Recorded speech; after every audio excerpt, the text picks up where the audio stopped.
धाकड़ खबर, बेखौफजुमा बेबाक अंदाज।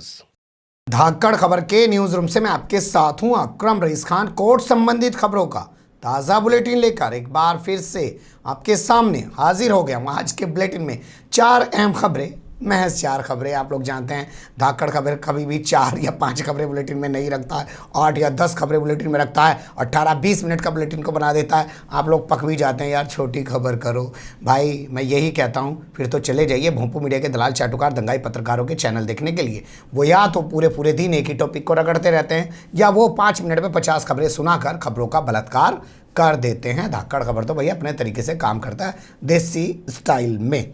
तो क्या है आज के बुलेटिन की महज 4 खबरें, ये बताने से पहले छोटी सी एक अपील तो है जी आपसे।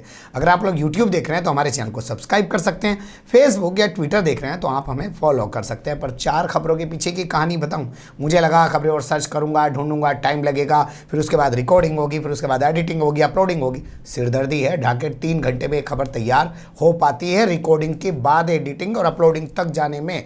और उससे पहले मैं रिसर्च करता हूँ, समझता हूँ, सर्च करता हूँ, 3 घंटे 4 घंटे उसमें भी बीत जाते हैं। इसलिए तो कोशिश करता हूँ हमेशा लाइव बैठ जाऊँ, ऐसे ही कहानी सुना दूँ आप लोगों तक, खबर पहुँच जाए। एडिटिंग वेडिंग जूम सब कुछ ग्राफिक, इसमें टाइम ज़्यादा वैसे होता है। खैर लंबी बात नहीं करते हैं, चलते हैं पहली खबर की तरफ। खबर भी छोटी होने जा रही है तो इसलिए मैंने सोचा आज थोड़ी अपनी बातें आपसे कुछ कर लेता हूँ। तो पहली खबर का रुख कर लेते हैं। पहली खबर, मीडिया वालों को दलाल बताने पर मेनका गांधी के खिलाफ दर्ज हो सकता है मुकदमा। भाई साहब बहुत बड़ी खबर आ रही है। तो धाकड़ खबर वाला कैसे बचेगा भाई, ये तो हर बात में भोंपू मीडिया के दलाल चाटुकार और दंगाई पत्रकार बोलता रहता है। इसके खिलाफ भी मुकदमा हो सकता है भाई, दलाल बोल रहा है मीडिया वालों को।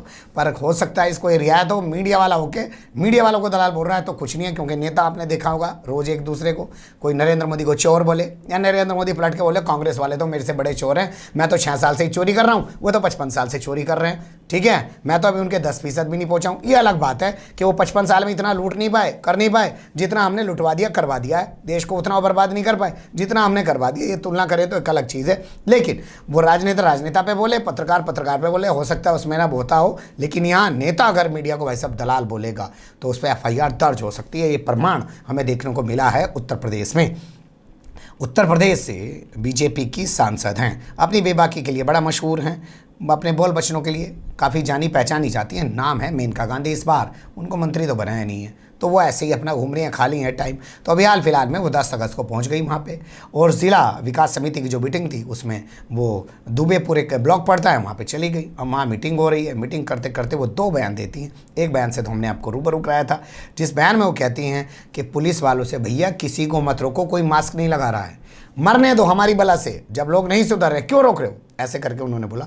दूसरा, उसी दौरान उन्होंने बयान दिया था कि लॉकडाउन के दौरान व्यावसायिक गतिविधि शुरू होने पर या ढके छुपे अंदाज में चलने पर मीडिया वालों ने, पत्रकारों ने उसकी पहले रिपोर्टिंग की और बाद में उन्हें ब्लैकमेल किया। ब्लैकमेलर होते हैं पत्रकार।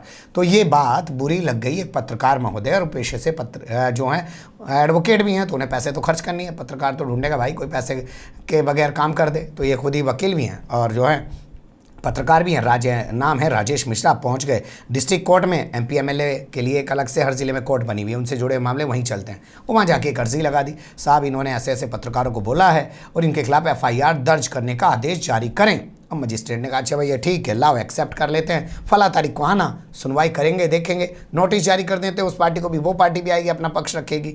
अगर लगा तो FIR दर्ज हो सकती है। लेकिन ये वहाँ पर अर्जी स्वीकार हो जाने के बाद पूरे ज़िले में तरह तरह की चर्चाएँ चल रही हैं और मेनका गांधी पे ये एक्शन हो सकता है FIR दर्ज होने का। हमें भी इंतज़ार रहेगा कि होगा कि नहीं होगा। यह मामला बाहर ही मैनेज हो जाएगा, कहीं पत्रकार महोदय को संस्थान से धमकी ना मिल जाए। तो ये पत्रकारिता नहीं करनी क्या अखबार में, BJP की सांसद को नाराज़ करेगा, हमारा धंधा बंद करवाएगा। ये 25 रुपये का अखबार हम 5 रुपये बेच के जो कमा रहे हैं वो तेरी वजह से थोड़ी कमा रहे हैं, सरकार की वजह से कमा रहे हैं। वरना ऐसा कोई धंधा होता है कि 25 का माल 5 में बेचो और प्रॉफिट में चले जाओ। अगली खबर का रुख कर लेते हैं। प्रशांत भूषण के मामले में आज सुप्रीम कोर्ट ने अपना फैसला सुना दिया। अपने इस ऐतिहासिक फैसले में सुप्रीम कोर्ट ने प्रशांत भूषण पर 1 रुपये का जुर्माना लगाया है। 15 सितंबर तक जुर्माना ना अदा करने पर प्रशांत भूषण को 3 साल की जेल काटनी पड़ सकती है। और अगर वो जेल नहीं काट सकते तो उन पे 3 साल तक के लिए कोर्ट में प्रैक्टिस करने पर रोक लगाई जा सकती है। बता दें, प्रशांत भूषण देश के जाने माने वकील हैं। उन्होंने 22 जून को 27 जून को लगातार 2 ट्वीट किए। सुप्रीम कोर्ट को लेकर, सुप्रीम कोर्ट के जज साहिबान को लेकर कुछ उन्होंने टिप्पणियां उसमें की, जिसके आधार पर सुप्रीम कोर्ट ने स्वतः संज्ञान ले लिया। भाई साहब 4 मर्डर करा दो, उस पर संज्ञान नहीं लेता। ट्विटर पे ट्वीट करने पर संज्ञान सुप्रीम कोर्ट 1 मिनट में ले लेता है। स्वतः संज्ञान ले लिया। 3 जजों की बेंच बनाती, प्रशांत भूषण के खिलाफ ट्रायल शुरू कर दिया। उनको बुलाया, उनसे कहा हाँ भाई बताओ क्या कहना चाहते हैं। उन्होंने अपने वकील खड़े कर दिए, कह रहे मैंने तो ऐसा कुछ कहा नहीं, ना मेरे ट्वीट से कोर्ट की कोई अवमानना हो रही है। लेकिन कोर्ट ने कहा हम तो मान लेंगे अवमानना हो रही है। आखिरकार इनको दोषी ठहरा दिया गया जब इन्होंने माफ़ी नहीं मांगी और आज ऐतिहासिक फैसला सुनाते हुए 1 रुपये का जुर्माना लगा दिया। 15 सितंबर तक जुर्माना न देने पर 3 साल की सज़ा काटनी होगी या 3 साल तक उनके कोर्ट में घुसने पर, प्रैक्टिस करने पर रोक लगाई जा सकती है। ये फैसला सुनाने वाले जो जस्टिस हैं अरुण मिश्रा, वो रिटायर्ड होने जा रहे हैं। तो फेयरवेल पार्टी होनी थी, उन्होंने कहा भैया मत बुलाओ फेयरवेल पार्टी, आजकल तो वैसे ही कोरोना हो रहा है, मैं नहीं आऊँगा। बता दें इससे पहले जस्टिस आर भानुमति अभी रिटायर्ड हुई हैं, उनकी भी फेयरवेल पार्टी ऑनलाइन ही हुई है, तो ये भी ऑनलाइन करा ले। अब देखना दिलचस्प ये होगा कि अरुण मिश्रा ने जिस तरीके से फैसले दिए हैं और उनके फैसले और उनकी टीका टिप्पणियाँ जिस तरीके से विवादों में रही हैं, क्या सरकार उनको कुछ नवाजती है इसके बारे में? और अगर नवाजा तो फिर से एक बार सुप्रीम कोर्ट की गरिमा को ठेस पहुंचेगी और फिर लगेगा कि जो सीटों पर बैठे हुए जज साहिबान हैं वो लगता है सत्ता से कुछ हासिल करने के लिए रिटायरमेंट के बाद फैसलों को इस अंदाज में देते हैं। अगली खबर का रुख कर लेते हैं। बहुत धांसू खबर निकाल के लाई हूँ आपको, और ये खबर एक ऐसा शख्स ही पैदा कर सकता है, यानी कि ऐसी खबरें वही शख्स बनवा सकता है जो बीजेपी का नेता भी है, वकील भी है। उसके बारे में भी विस्तार से बात करेंगे, लेकिन पहले खबर जान लीजिए। हिंदुओं के लिए भी आसान होना चाहिए बच्चों को गोद लेने का कानून साहब, क्योंकि बच्चों को गोद लेने का कानून सिर्फ हिंदुओं के लिए लागू किया गया है, ना ईसाइयों पे लागू होता है, ना मुसलमानों पे लागू होता है, और ना इसके अलावा पारसियों पर लागू होता है। हिंदुओं पर तो ये भी लागू कर दिया जाता है कि जिस बच्चे को उन्होंने गोद लिया है उस बच्चे को उन्होंने अपनी संपत्ति से हिस्सा देना पड़ेगा, लेकिन ना ईसाइयों पर, ना मुसलमानों पर, ना पारसियों पर यह भी लागू नहीं होता है। ये तो संविधान का आर्टिकल 14, 15 और 21 का खुला उल्लंघन है।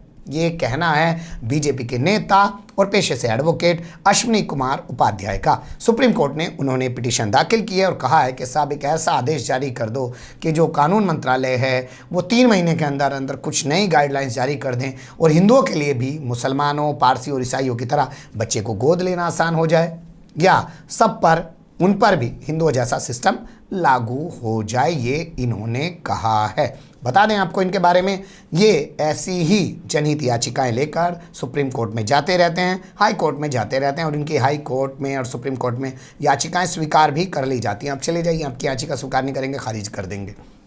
ये आरोप बहुत सारे वकील लगाते हैं। अंसल को देखा होगा आपने, अभी उन पे आरोप लगा दिया गया कि आप बार बार PIL लगाते रहते हैं सुप्रीम कोर्ट में, और सुप्रीम कोर्ट ने उन पे जुर्माना लगा दिया। लेकिन ये करते हैं, इन पे शायद ऐसा कुछ होता नहीं, इसलिए वकीलों का कहना है कि ये हर बार एक PIL लेकर पहुंच जाते हैं। हाल फिलहाल में इनकी एक PIL दाखिल हुई थी, जिसके बारे में मैंने आपको बताया था। इनका कहना था साहब भारत के 10 राज्यों में हिंदू अल्पसंख्यक हैं, और बताओ उनको अल्पसंख्यक का दर्जा नहीं दे रहे हैं।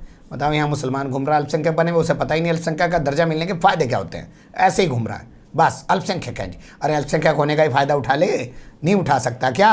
बुद्धि में नहीं आ रही बात? ये लोग तो अल्पसंख्यक बन रहे हैं, किस लिए बन रहे हैं? क्योंकि इन्हें पता अल्पसंख्यक होने के फ़ायदे क्या है, इसलिए जैनियों ने भी अपने आप को अल्पसंख्यक घोषित करवा लिया। तो वो पिटीशन इनकी उससे पहले इन्होंने एक पिटीशन दाखिल की थी, समान नागरिकता यानी कि यूनिफॉर्म सिविल कोड लागू कर दिया जाए, जबकि कानून मंत्रालय कह चुका भैया हम तो नहीं करेंगे।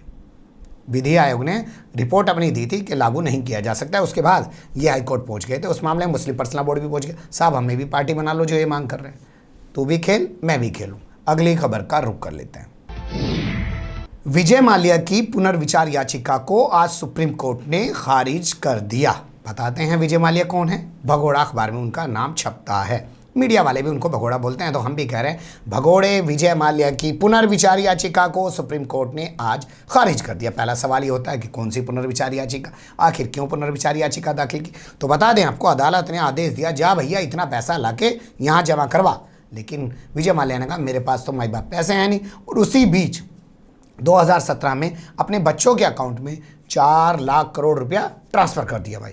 अब 4 लाख करोड़ रुपए ट्रांसफ़र करने के बाद जब ये मामला सुप्रीम कोर्ट के संज्ञान में आया तो सुप्रीम कोर्ट ने कहा कि भैया ये तो कह रहा था इसके पास पैसा नहीं है, हमें हमारे आदेश की अवहेलना कर रहा है, अवमानना कर रहा है, इसके खिलाफ अवमानना का केस चलाओ। अवमानना का केस चलाया, अवमानना का दोषी ठहरा दिया गया, लेकिन उस वक्त तक वो भाग चुका था। कोर्ट ने कहा ठीक है भाई, इसको दोषी तो ठहरा दिया, लेकिन इसके खिलाफ सजा जब भी सुनावेंगे जब ये आ जाएगा भारत में। अब इसी बीच एक मामला उभर कर सामने आया, मैंने आपके सामने भी रखा था, आपको याद भी होगा अगर धक्कड़ खबर से लगातार जुड़े हुए हैं, कि उस मामले को लेके 2017 में ही विजय माल्या की तरफ से पुनर्विचार याचिका दाखिल कर दी गई थी, जो अवमानना का दोषी ठहराया था। लेकिन 3 साल तक वो याचिका, वो पिटीशन सुप्रीम कोर्ट की रजिस्ट्री में पड़ी रही।